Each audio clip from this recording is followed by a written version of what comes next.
पश्चिमी उत्तर प्रदेश को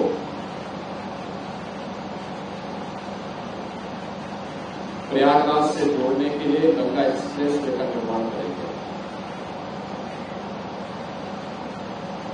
इसका पीपीआर तैयार हुआ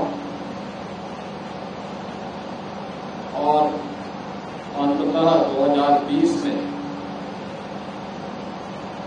इसे कैबिनेट ने अपनी मंजूरी देकर के इसके डीपीआर की कार्रवाई को आगे बढ़ाया। कुल 594 किलोमीटर लंबा यह एक्सप्रेसवे 6 लेन का है और यह 8 लेन तक बढ़ाया जा सकता है, जिसमें 18,000 एकड़ लैंड इस पूरे एक्सप्रेस वे के लिए किसानों से खरीदा गया। आपने देखा होगा कि कहीं भी कोई किसान से संबंधित कोई मुद्दा नहीं है, जिस पर 36,230 करोड़ रुपए ईपीसी मोड पर एक पूरा कार्य हो रहा है, जिसमें जमीन उत्तर प्रदेश सरकार की है, यूपीडा उसको देख रही है और बाकी कंस्ट्रक्शन करने वाली कंपनी अपना पैसा लगा करके इस एक्सप्रेस वे का निर्माण कार्य कर रही है। इतने लंबे यानी देश के सबसे लंबे एक्सप्रेस वे में से गंगा एक्सप्रेस वे है। 4 पैकेज में कार्य चल रहा है। इस पैकेज में जो अब तक 85% कार्य होना चाहिए था वह कंप्लीट हो चुका है और यह तेजी के साथ आगे बढ़ रहा है।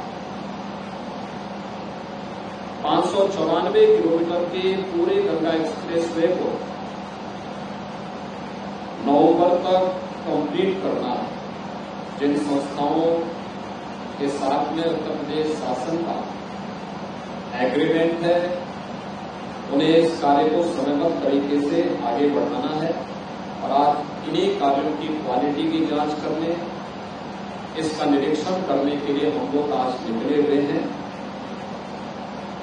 शाहजहांपुर के पास यहां पर 2 उपलब्धि अतिरिक्त इसको प्राप्त हो रही है। एक इंटरनेशनल मानक के अनुरूप एयर स्ट्रिप का निर्माण, लगभग 3.5 किलोमीटर लंबी एयर स्ट्रिप यहां शाहजहांपुर में बनाई गई है, जो इमरजेंसी के दौरान किसी भी समय में यहां पे फाइटर विमान को या किसी भी एरोप्लेन को लैंड करने की फैसिलिटी इस एक्सप्रेस वे पर उपलब्ध करवाई गई है।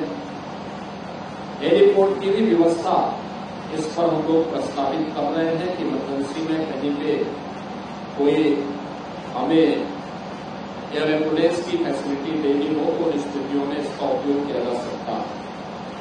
दूसरा, यहीं से शाहजहांपुर से हम लोग फर्रुखाबाद होते हुए आगरा लखनऊ एक्सप्रेस वे को बुंदेलखंड को जोड़ने के लिए एक लिंक एक्सप्रेस वे का निर्माण भी करने जा रहे हैं, जो इस पूरे क्षेत्र को विकासशील गति के साथ जोड़ने का कार्य करेगा।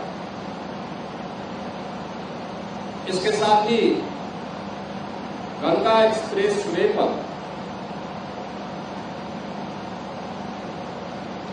आधा दर्जन स्थानों पर इंडस्ट्रियल कॉरिडोर विकसित करने की कार्रवाई, औद्योगिक विकास के लिए अलग अलग क्लस्टर विकसित करने के लिए भी लैंड एक्विजिशन की कार्रवाई को आगे बढ़ाया जा रहा है, जिससे इंडस्ट्री वहां पर स्थापित हो सके, एक्सप्रेस वे का लाभ लोगों को प्राप्त हो सके और रोजगार के सृजन के लिए स्थानीय नौजवानों के रोजगार और नौकरी के लिए हम स्थानीय स्तर पर ही ये सुविधा उन्हें उपलब्ध करवा सके।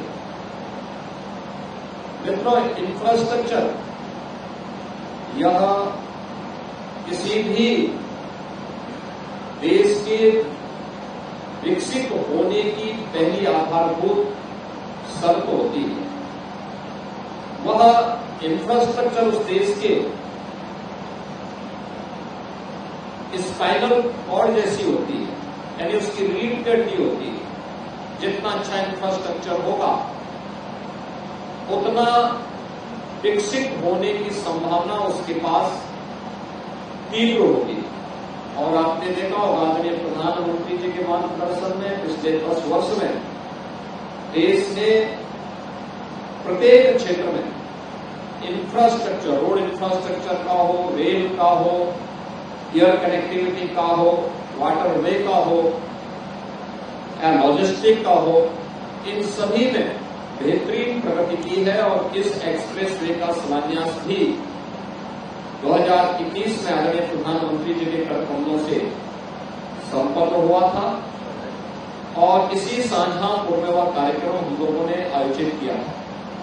और मेरा यह मानना है कि नवंबर में एक्सप्रेस वे का निर्माण कार्य पूरा होने के उपरांत इस एक्सप्रेस वे को एक नई गति के साथ आगे बढ़ाने में उत्तर प्रदेश की प्रगति को और आगे बढ़ाने में मदद मिलेगी, क्योंकि गंगा एक्सप्रेस वे अब प्रयागराज मेरठ के बीच में नहीं होगा, बल्कि मेरठ से हरिद्वार के बीच में भी जाएगा और प्रयागराज से काशी और पूर्वांचल एक्सप्रेस वे से जोड़ने के लिए यह गाजीपुर तक भी जा रहा है और फिर गाजीपुर से होते हुए शक्तिनगर सोनभद्र तक भी जाएगा।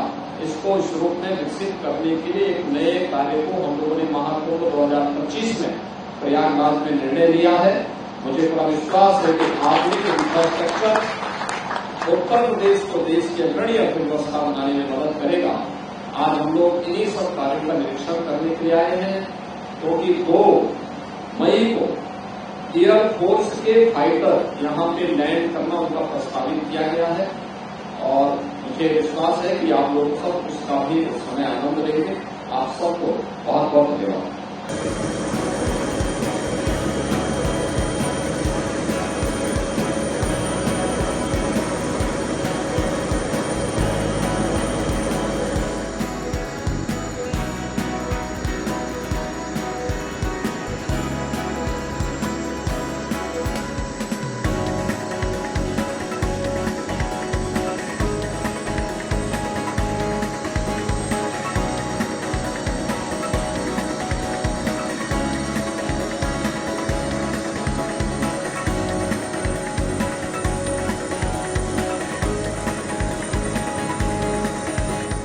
अगर आप ये वीडियो YouTube पर देख रहे हैं तो हमारे चैनल को सब्सक्राइब करें और बेल आइकन को दबाना ना भूलें। अगर आप Facebook पर ये वीडियो देख रहे हैं तो हमारे पेज को लाइक करें।